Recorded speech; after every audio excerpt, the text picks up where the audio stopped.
Hi everyone, स्वागत है आप सभी का आज की इस वीडियो में। तो फ्रेंड्स, आज की इस वीडियो में बात करने वाली हूँ कि यदि आप सीटेट दिसंबर 2024 की तैयारी करना चाहते हैं, उसको लेके आपके मन में किसी भी तरह का कोई डाउट है, कोई कन्फ्यूज़न है, जैसे एग्ज़ाम की तैयारी कैसे शुरू करूँ, नोटिफिकेशन कब तक आएगा, सिलेबस चेंज होगा कि नहीं होगा, तो इस तरह के जितने भी डाउट आपके मन में हैं, इस वीडियो के माध्यम से मैं उस सारे डाउट क्लियर करने की कोशिश करूँगी।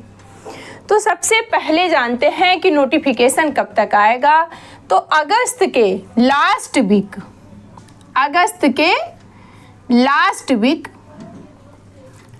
वीक में और सितंबर के फर्स्ट वीक में आपको सीटेट दिसंबर का नोटिफिकेशन मिल जाएगा। इसके अंदर ही आपको नोटिफिकेशन मिल जाएगा। फॉर्म फिलअप की बात करूं तो फॉर्म फिलअप की प्रक्रिया पूरे 1 मंथ यानी कि 1 मंथ तक चलती है। इसके बीच आप कभी भी अपना फॉर्म अप्लाई कर सकते हैं। सिलेबस चेंज की बात करूं तो सिलेबस चेंज नहीं होता है, प्लस क्या होता है, सिलेबस को मॉडिफाई कर देते हैं, मतलब थोड़ा सा संशोधित कर देते हैं।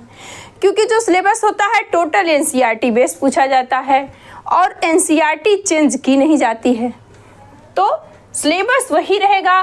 बट एग्ज़ाम पैटर्न को लेकर के अलग अलग तरह की बातें हो रही हैं कि जो अब एग्ज़ाम होगा उसके 3 लेवल होंगे। कितने लेवल होंगे? 3।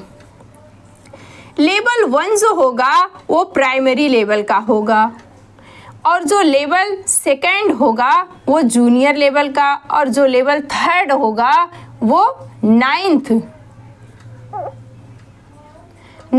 टू 12th के लिए होगा।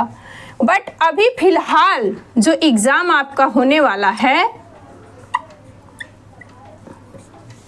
अभी जो आपका फ़िलहाल एग्ज़ाम होगा उसके सिर्फ 2 ही लेवल होंगे, एक प्राइमरी और जूनियर लेवल का। अभी 9 to 10 यानी कि 3rd लेवल का कोई भी नोटिफिकेशन नहीं आया है, किसी भी तरह की कोई न्यूज़ नहीं आएगी। जब आएगी तो हम आपको अपडेट कर देंगे। एग्ज़ाम की बात करूं तो अगस्त के लास्ट या सितंबर के फर्स्ट वीक में आपको नोटिफिकेशन मिलेगा। एग्ज़ाम जो होगा आपका दिसंबर में हो जाएगा, दिसंबर के मिड में होगा या तो लास्ट में होगा, क्योंकि स्टार्टिंग में होने की कोई चांसेस नहीं है। क्योंकि यदि फर्स्ट वीक में देते हैं सितंबर में तो अक्टूबर नवंबर 2 महीना आपको तैयारी का मिलता है, यानी कि टोटल 2.5 महीना, और 2.5 से 3 महीने के अंदर ही आपको पूरी अपनी प्रिपरेशन करनी होती है। यहाँ लिखा मैंने फाइनल चांस क्यों लिखा मैंने कि यानी कि जो कैंडिडेट कुछ मार्क्स रह गए, जैसे जिनके 88 या 89 आए, या जो ओबीसी एससी कैटेगरी के थे उनके 80 या 81 आए, तो उन्हें क्या करना चाहिए, पहले अपनी मार्कशीट में चेक करना चाहिए कि वे किस सब्जेक्ट में कम मार्क्स पाए हैं, किस सब्जेक्ट में उन्होंने अच्छे मार्क्स पाए। उसके बाद क्या करना चाहिए, उस चीज़ों को, उस चैप्टर को, उस सब्जेक्ट को जहाँ जहाँ उनसे कमियाँ रह गई है उन सभी पॉइंट को एक अलग से नोटबुक बना करके नोट करके रखना चाहिए, उसको पढ़ना चाहिए जहाँ उनसे गलती हुई, जिस सब्जेक्ट में उन्हें कम मार्क्स मिले, ताकि जो नेक्स्ट आप सीटेट दिसंबर का आप एग्ज़ाम देने जाए वहाँ आप 100+ रहें, 1 या 2 नंबर से आप ना अटकें। क्योंकि जब 1 या 2 नंबर से कोई फेल होता है तो बहुत ही डिमोटिवेट हो जाता है। बट आप उन सभी पॉइंट को चेक करें कि मैं कहाँ पे कम मार्क्स पाई हूँ। और जब लोग सीटेट नहीं क्लियर कर पाते हैं तो लोग यस्टेट देने चले जाते हैं, बट सीटेट और यस्टेट में काफ़ी डिफरेंस होता है। जब आप सीटेट का एग्ज़ाम क्वालिफाई करते हैं तो आप KBS मार्क नहीं चल रहा है, आप KBS, NBS, DSSB, BPSC, इन हर एक एग्ज़ाम में पार्टिसिपेट कर सकते हैं, हर एग्ज़ाम में बैठ सकते हैं, एग्ज़ाम दे सकते हैं। बट जब आप वहीं एस्टेट की तैयारी करते हैं तो एस्टेट की तैयारी सिर्फ आप उसी स्टेट में फॉर्म अप्लाई कर सकेंगे, अदर स्टेट में नहीं कर सकेंगे। बहुत से ऐसे राज्य हैं जहाँ पे 4-4, 5-5 साल से वैकेंसी नहीं आई है।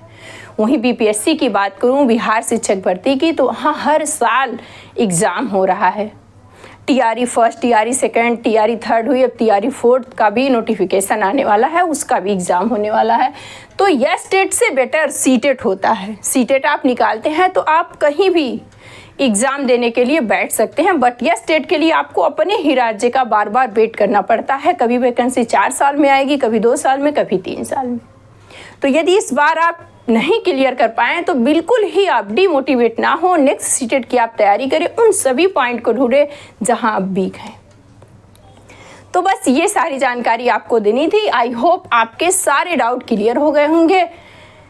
आज के लिए बस इतना ही। नेक्स्ट वीडियो में मिलती हूँ नेक्स्ट टॉपिक के साथ। Bye bye, take care.